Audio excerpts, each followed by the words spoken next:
Have you ever heard of the woman who dared to leave Picasso? Not just leave him, but thrive in his shadow? Today, we're telling the incredible story of Francoise Gilot, a brilliant artist in her own right, often remembered only as Picasso's muse, but she was so much more.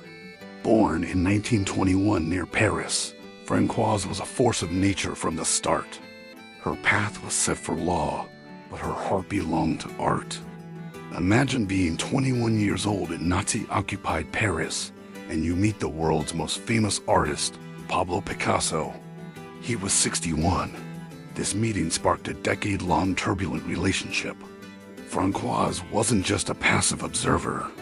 She was his intellectual equal, his artistic sparring partner. She became the mother of two of his children, Claude and Paloma. During their time together, she was the subject of many of his famous paintings, like Woman Flower. Yet, while she inspired him, he was also possessive and controlling, trying to absorb her identity into his own.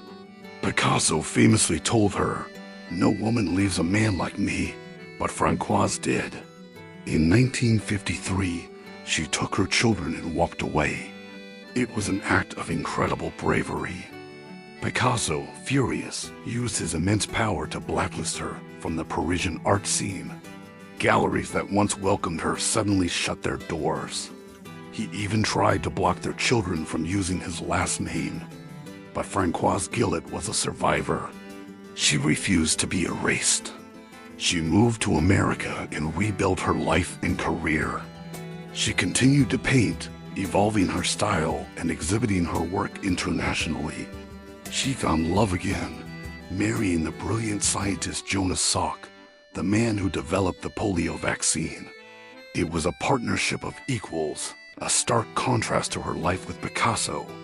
In 1964, she did something even bolder. She published the book, Life with Picasso. It was a raw, honest account of their years together, demystifying the legend and revealing the complex man behind the myth. The art world was scandalized, and Picasso never forgave her. But the book was a bestseller and secured her independence.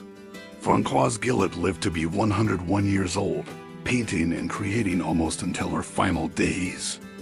Her life is a powerful testament to resilience, courage, and the fight for one's own identity. She stepped out of the shadow of a giant and cast a long, brilliant one of her own. She proved that she was not just a muse, she was a master. Her story isn't about being the woman who was with Picasso. It's about being the woman who had the strength to leave him and define herself. What do you think of her incredible story? Let me know in the comments below. Thanks for watching, and don't forget to like and subscribe for more stories of remarkable lives.